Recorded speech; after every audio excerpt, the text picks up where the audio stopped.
Real ancient discoveries pulled from the deep sea that genuinely changed what historians thought they knew. Every one of them is documented and verified, sitting in museums or on the ocean floor right now. Each forced scholars to rewrite textbooks that had stood for generations. The Antikythera mechanism. In October 1900, a crew of Greek sponge divers from the island of Symi took shelter from a storm off a tiny island between Kythera and Crete.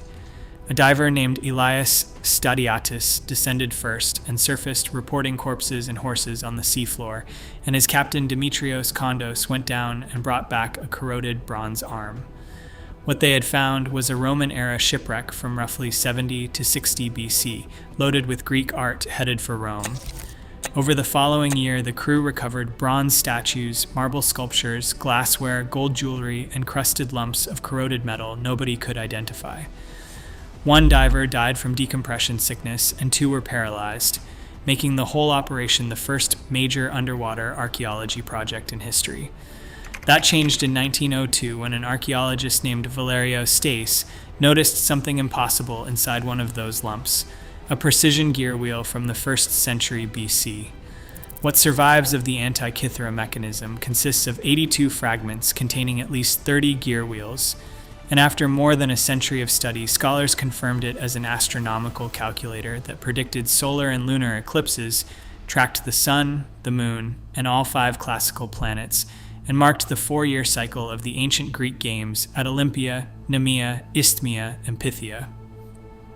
Writing in Scientific American in 1959, historian Derek de Sola.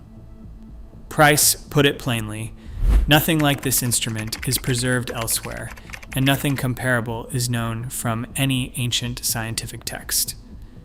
The Greeks built a precision-geared computer more than 1,000 years before medieval Europe produced anything remotely comparable. Write in the comments where you are watching from. Curious to see how far this reaches. Thonis-Heracleion, Egypt. For centuries, historians had read about an Egyptian city called Heracleion in the works of Herodotus, Diodorus, and Strabo, the mandatory port of entry for every Greek ship entering Egypt before Alexandria was founded in 331 BC, but no trace of it existed, and scholars argued for generations over whether it had ever been real. In 2000, French underwater archaeologist Franck Godiot located the city about 6.5 kilometers offshore in Aboukir Bay, buried under sediment at roughly 10 meters of water, and what his team found settled the argument permanently. 64 ancient shipwrecks, over 700 anchors, colossal red granite statues approximately 5 meters tall, and a black granite stela commissioned by Pharaoh Nectanebo I, whose final line names the city Thonis-Heracleion, confirming it was one city with 2 names. The site also recovered the physical remains of a specific Egyptian cargo boat called a barris, a vessel Herodotus had described in Book 2 of his histories in detail that scholars had doubted for over 2,000 years. Herodotus had been right all along. The Uluburun wreck, Turkey. In the summer of 1982, a Turkish sponge diver named Mehmed Kakir described seeing metal biscuits with ears on the seafloor near a promontory called Uluburun, and those metal biscuits turned out to be copper ingots from a ship that sank around 1320 BC during the reign of Pharaoh Akhenaten.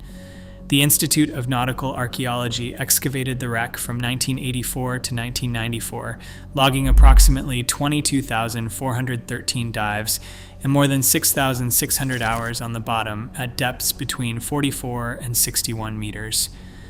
The cargo recovered was almost unbelievable, around 10 tons of copper, roughly 1 ton of tin, 175 glass ingots, ebony from Africa, ivory from hippopotamus and Syrian elephant, Baltic amber, ostrich eggshells, Canaanite swords, Italian daggers, and a single gold scarab bearing the cartouche of Queen Nefertiti, the only one of its kind ever found.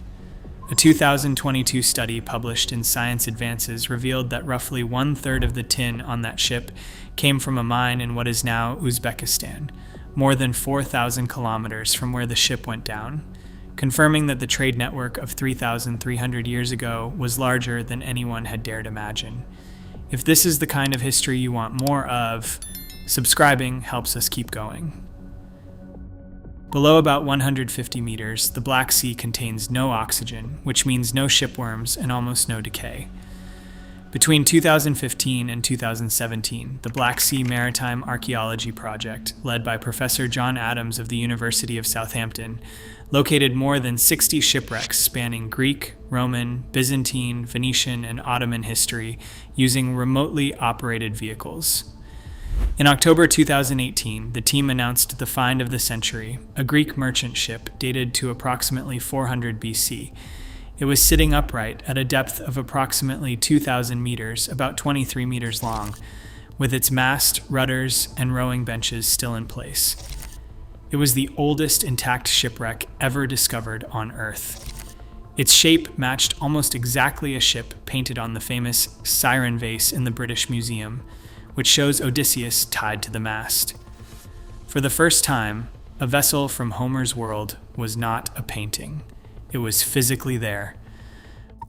Pavlopetri and Atlit Yam, off the coast of Laconia in southern Greece in just 3 to 4 meters of water, lies a submerged town called Pavlopetri, with streets, courtyard buildings, a central plaza, and cist graves from a fully planned settlement. It was mapped in detail by the University of Nottingham between 2009 and 2013, and its Bronze Age occupation stretches back toward 3,500 BC. Off the coast of Israel, an even older site called Atlit Yam dates to roughly 7,550 to 6,220 BC. That makes it approximately 9,000 years old. It contains submerged houses, stone wells, a semicircle of 7 standing megaliths around a freshwater well, and more than 65 articulated human skeletons.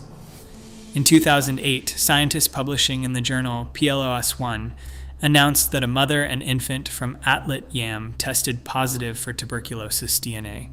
This is the earliest direct molecular evidence of tuberculosis in human history, and it pushes the disease's antiquity back by approximately 3,000 years.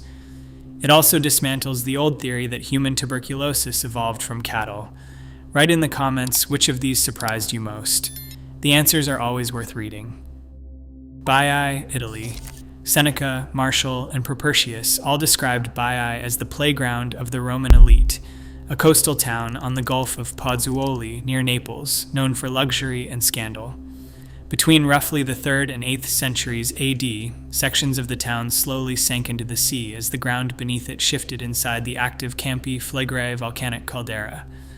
Today, at 5 to 15 meters of depth, divers can explore the Nymphaeum of Emperor Claudius with its statues of Odysseus offering wine to the Cyclops, swim through the Villa of the Pisones, likely the same villa Nero confiscated after the Pisonian conspiracy of 65 AD, and visit Portus Julius, the naval harbor Marcus Agrippa, built in 37 BC, which remains the only Roman military harbor preserved intact, precisely because it drowned before anyone could build over it.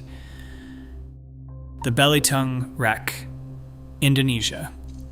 In 1998, sea cucumber divers off Belitung Island found an Arabian dhow that sank around 830 AD, with a hull sewn together using coconut fiber and no iron nails. The ship was carrying approximately 60,000 Chinese objects, including around 55,000 Changsha stoneware bowls, the largest Tang-era gold cup ever discovered, and 3 intact blue and white porcelain dishes. Those 3 dishes pushed the secure dating of Chinese blue and white porcelain back by roughly 500 years, while the cobalt pigment used for the blue came from Iran, providing direct physical proof of trade between Tang China and the Abbasid Caliphate. One ship on the ocean floor rewrote the history of Chinese ceramics and confirmed a trade network that scholars had only theorized. The real discoveries do not need exaggeration: a shoebox-sized Greek computer, an Egyptian city that proved Herodotus right after 2,000 years, a Bronze Age ship with Uzbek tin in its hold from 4,000 kilometers away, A Greek merchantman 2,400 years old, sitting upright with its mast still standing on the Black Sea floor.